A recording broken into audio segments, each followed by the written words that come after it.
Поки ви ще чекаєте від влади якихось дій для покращення життя народу, дехто вже розуміє, що нічого путнього з цього не вийде, і тому бере справу в свої руки. Хтось сам міняє лампи, хтось ремонтує під'їзд, а хтось навіть дорогу робить власними силами.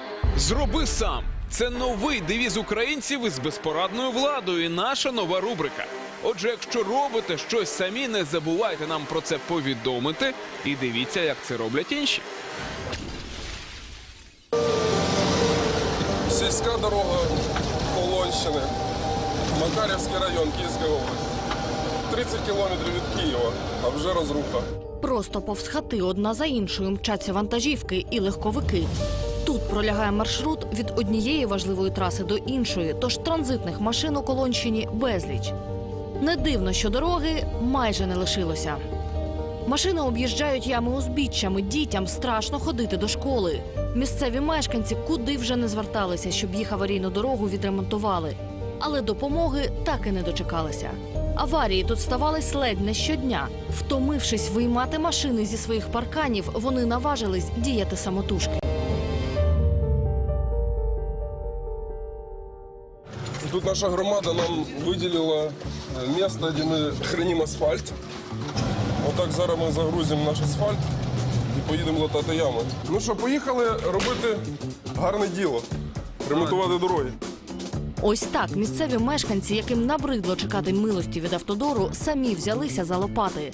Спочатку зібрались залатати найбільшу яму в сільській дорозі. Мы собрались активной группой, у нас выяснилось там из 2 десятков человек, которые собрались, где-то, наверное, человек 8 за последний месяц обращались на шиномонтажку, там кто колесо менял, кто диск.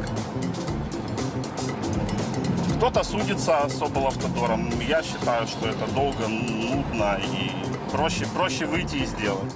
Поступово втягнулись в роботу і тепер щонеділі по черзі роблять ямковий ремонт. Ось так весело і з жартами роблять роботу за дорожніх чиновників.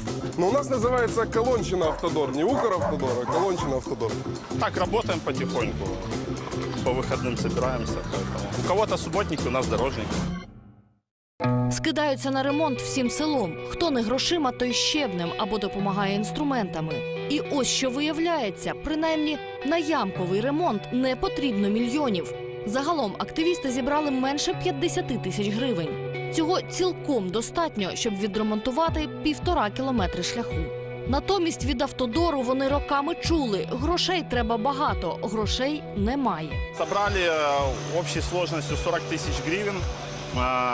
Материала уже на 20 тысяч израсходовали, на 10 тысяч у нас материалы есть, и там какие-то деньги еще на остатки. То есть собирали это с миру по нитке, кто сколько мог, потому что, говорю, проблема наболевшая. Машины выезжают на обочину. Скидывались даже те, у кого нет автомобилей, по той простой причине, что ходят дети по обочину, а машина, объезжая яму, вынуждены выезжать на обочину. Хлопці натренувалися і роблять все по технології. Кажуть, важкого тут нічого немає. На мішку з асфальтом все розписано до дрібниць. Не розбереться хіба що великий ледар. От навіть у нас є інструкція, можна по інструкції все робити. Ну, плюс YouTube допомагає, інтернет, як без нього. Від справжніх дорожників їх майже не відрізнити. Навіть сусіди не впізнають у чоловіках в яскравих жилетках своїх односельчан. Нет. А вот там все или вы туда идете? Мы же не автодор. Вы не автодор? Если бы я знал, я присутствовал, я уже уезжал. Боже, вы такие молодцы. Власноруч вони вже залатали кілька десятків ям. І роботи ще вдосталь, вибоїн вистачає. До свого вимушеного хобі активісти підходять творчо. Вот участки, собственно, которые мы уже ремонтировали ранее. То есть вот сзади вас можете наблюдать еще сердечко есть также в форме сердечка. Была яма. Жоден з активістів до цього асфальт не клав. Програмісти, звукорежисери, підприємці та менеджери разом опанували, як вони кажуть, зовсім нескладну автодорівську науку. Там чиновники, мне кажется, наоборот зашевелятся, потому что, ну как это так, их работу делают там люди, да. Я не думаю, что они в восторге от нашей инициативы. Але дізнатись думку чиновників ми так і не змогли. Облавтодор, виявляється, передав дорогу обладміністрації. А в Київській облдержадміністрації за тиждень так і не знайшли часу для зустрічі з журналістами. І на момент виходу сюжету в ефір жодної відповіді ми так і не отримали. Натомість голова села від ініціативи в захваті. Каже, сама гроші на ремонт здавала. Жінка сподівається, що активісти не обмежаться дорогами, а доведуть до ладу все село. Але насправді досвід дуже хороший. Ми хочемо, щоб вони об'єдналися і спрацювали разом з нами, тому там, де квітники, спортивна площадка, дитяча площадка. Оце все насправді потрібно робити разом. На вулиці кипить робота. Хлопці працюють як справжні фахівці.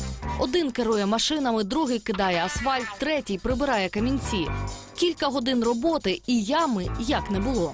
Сейчас его посыпем еще либо песком, либо цементом, и можно будет через 20 минут ездить уже по нему. Місцеві мешканці стверджують, ямки вони латають краще за автодорівців.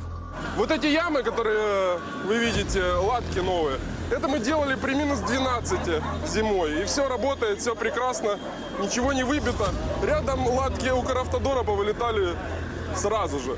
Вот такая технология. Отже, хочеш, щоб були дороги, освітлені вулиці, красиві парки і стадіони – візьми і зроби все сам. Але тоді навіщо нам такі державні працівники і служби?